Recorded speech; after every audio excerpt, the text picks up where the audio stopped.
भी मैंने बोला है कि दिए के बिना तो कोई पूजा पूरी ही नहीं है। तिल, यव, गोधूम, गेहूं, मूंग इत्यादि से भगवान को बंधन पूजन कीजिए। बेलपत्र समर्पित होने से शिव पूजा आती है। शंकर जी को घृत पूर्ण दीप भी जलाया जाता है। बुद्धिमान मनुष्य को चाहिए गुरु के द्वारा बताए गए नियम के अनुसार देवताओं की पूजा करोगे तो उसका तत्काल फल आपको प्राप्त होगा। अब फूल कौन कौन से चढ़ते हैं ये लिखने लायक बात है कि शिवरात्रि आ रही है, हो जाए तो ये आप तैयारी कर लीजिए। लिखा के कई पुष्प पूजते सम्मुख किम किम यच्छत, कौन कौन से फूल को चढ़ाने से क्या क्या फल प्राप्त होता है ब्रह्मा जी बता रहे हैं। कहते हैं कमलई बिल पत्रई सतपत्रई तथा पुनः शंख पुष्पई तथा देव लक्ष्मी कामोर चाहिए शिवम। जिनको धन चाहिए वो महादेव के ऊपर लक्ष्मी प्राप्ति के लिए कमल के फूल चढ़ाइए, बेलपत्र चढ़ाइए, सतपत्र चढ़ाइए, समी पत्र चढ़ाइए, शंख पुष्पी के फूल चढ़ाइए। इससे अगाध कर्जे का निपटारा होता है। हो सके तो इनकी संख्या बढ़ा दी, या इसमें तो 1-1 लाख फूल चढ़ाने की भी बात कही गई है। कहा गया है राज्य प्राप्ति की इच्छा करने वाले लोगों को और उनको चाहिए, देखो कितनी अच्छी बात कही गई है। इसमें कहा गया कि भगवान महादेव के ऊपर साबुत आप चढ़ाते हैं, चावल तंदुर साबुत बिना टूटा हुआ अखंड की प्राप्ति। अखंड लक्ष्मी कहते हैं जो घर में भगवान शंकर ऊपर चावल चढ़ाने की बड़ी महिमा। एक बात और मैं मैनपुरी की व्यासपीठ से कह रहा हूँ, एकादशी के दिन स्वयं को चावल खाने का परहेज है, देवताओं को 11 को चावल चढ़ाने में कोई दोष नहीं। एकादशी के दिन आप यज्ञ कर रहे हैं, सामग्री पूरी नहीं मानी जाती जब तक उसमें चावल नहीं चढ़ाया जाता। मैं आपको नहीं करूंगा, प्रत्येक एकादशी को मैं देवताओं की चावल से, आज लाखों लोग हमारी बात के विश्वास करते हैं तो हम आपको चावल एकादशी दिन दान की महिमा है, चावल का दान कीजिए। द्वादशी तो खैर बहुत बड़ी महिमा है ही, लेकिन एकादशी के दिन तंदुलों से चावलों से यज्ञ करने पर, देवताओं का पूजन करने पर किसी भी प्रकार का कोई दोष नहीं लगता। शंकर जी की तो पूजा ही पूरी नहीं होना चावल से, पुराण में लिखा है, ये वर्णन किया गया। इसमें लिखा है कि महादेव को चावल से पूजने पर अखंड लक्ष्मी की प्राप्ति, इतना धन मिलता है कि धन जगह छोड़कर स्थान छोड़ करके नहीं जाता, ऐसा वर्णन किया गया। लिंगम शिवम तथा पुष्प अखंडम तंडुलम तथा, लेकिन लिखा हुआ है कि प्रत्येक पार्थिव लिंग के ऊपर आप खंड रहित यानी टूटा ना हो साबुत आप चढ़ाइए, चंदन चढ़ाइए। चावल को थोड़ा चंदन में रंग लीजिएगा, जल धारा से अभिषेक कीजिए, धूप दीप नैवेद्य आरती दक्षिणा नमस्कार, ये सब बातों का वर्णन किया गया है। आनंद आ गया, बड़ी अच्छी बात कही गई।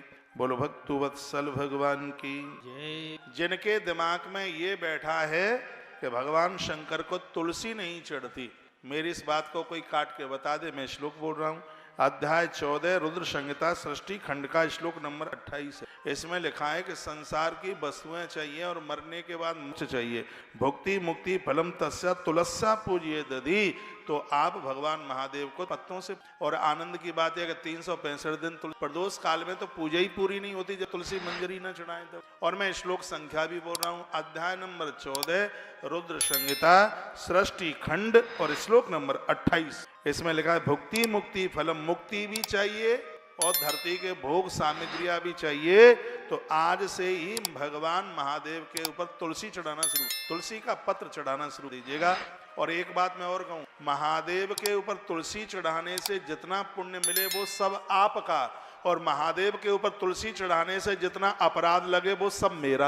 आप ले लो अपराध, मुझे तालियां तो आपको बजानी ही नहीं। तो भगवान शंकर की पूजा किन किन चीजों से, देखा मुक्ति कामो भवित दो भई दरविश्य पूजनम चरित, जो मोक्ष की अभिलाषा रखते हैं ऐसे लोगों को भगवान शिव के ऊपर दुर्वा जरूर चढ़ानी चाहिए। आनंद हो जाए। घर में कोई मरणासन्न व्यक्ति है, मेरी बात मान लो, उस व्यक्ति के स्त्री पुरुष के निमित्त 1 लाख दूर्वा भगवान शंकर, दूर्वा की बात कही गई है। आयु की इच्छा करने वाले लोगों को दूर्वा शंकर के, लिखा आयु कामो भय दुबई दूर्वा भी पूजनम। शंकर जी दूर्वा से बड़े प्रसन्न हो जाते हैं। जैसे पुत्र की कामना है वो धतूरे के फूल भगवान महादेव, धतूरे के पुत्र कामो भविद्य भाई धतूरा कुसुमश्चर्य, धतूरे से पुत्र की कामना पूरी होती है। लाल डंठल वाला धतूरा चढ़ाइए, ये भी लिखा है। रक्त दंडश धतूरा पूजने सुवदश मरता, एक सफेद डंठल वाला और आता है, लेकिन जिसका पीछे का जो धतूरे का फूल जानते हैं, माय की तुरई की तरह होता है, हॉर्न की, आगे से ऐसे छोड़ा, पीछे बिल्कुल पीपिया की तरह होता है। और ये दो तरह का होता है, एक सफेद होता है पीछे से, एक लाल होता है, और दोनों धतूरे चढ़ते हैं। इसमें वर्णन किया गया कि दुश्मन को जीतने के लिए सफेद धतूरे का फूल जिसका डंठल श्वेत है, और पुत्र कामना के लिए लाल धतूरा, पीछे धतूरा तो जो पीछे का जो डंठल उसका लाल है, संतान कामना के लिए। उस जो बात समझ में आ रही है कि हम ऐसे ही चिल्लाते जा रहे हैं, तो ये कोई टोटके नहीं है, ये स्पष्ट इस ग्रंथ में वर्णन है। अगस्त कुसुम शैव, अगस्त फूल कहते हैं अकौआ। अकौआ का फूल देखा है आपने? अकौए को ऐसे जब उसको उतन दें तो उसमें से रुई टाइप की, वो भी देखा है आपने, रुई निकलती है आंख के फूल में से अंदर से। यदि किसी नारी की कोख को किसी ने बांध दिया हो, उसे कोई दिक्कत नहीं है, फिर भी उसको संतान नहीं हो पा रही है, लोग उल्टे पुल्टे काम कर उस अकौए के फूल की रुई निकाल कर उसकी बत्ती बना करके चमेली के तेल में उसको डुबा करके यदि उसको जलाया जाए और ओम नमः शिवाय मंत्र का जप किया जाए तो नारी का बांझपन समाप्त हो जाता है, उसकी बंधी हुई कोख खुल जाती है। अकौए के फूल के अंदर जो रुई है उसकी बड़ी महिमा। अर्क पुष्पई प्रतापस्याः कुब्ज का हार्कस्ततः, लाल और सफेद मदार अपामार्ग, इन सब फूलों का वर्णन किया। अड़हेल के फूलों से भगवान महादेव की पूजा करने से भी सत्यानाश होता है। करवीर के फूल चढ़ाए जाए, करवीर कहते हैं कनेर, कनेर के फूल भगवान शंकर को चढ़ाए जाएं तो इससे रोग समाप्त हो। कनेर के फूल की इतनी बड़ी महिमा है। तो यह भी वर्णन किया। समी पत्रों से भगवान शंकर को पूजा जाए तो 1,00,000% व्यक्ति की मौत नहीं हुई, उसे समी पत्र हमारे यहाँ जिसको छेंकुर, समी के पत्ते गणेश जी और महादेव जी को बहुत ज्यादा प्रिय। बेला के फूल चढ़ाने पर भगवान शंकर, शुभ लक्षणा जिनके बच्चे विवाह के लायक हो रहे हैं और विवाह हो नहीं पा रहा है, सगाई संबंध हो नहीं रही है, आप ये लिख लीजिए, मैं द्वारा मैनपुरी आऊंगा तब तक गोल मटोल बहू तुम्हारे घर में आ जाएगी। महादेव के ऊपर बेला के फूल चढ़ाइए। बेला, बेला को संस्कृत में कहते हैं मल्लिका, तो लिखा है मल्लिका कुसुमत दत्तई स्त्रियम शुभतराम, घर में सुलक्षणा नारी का आगमन हो, पत्नी का आगमन हो, उसके लिए ये बेला के फूल चढ़ाइए।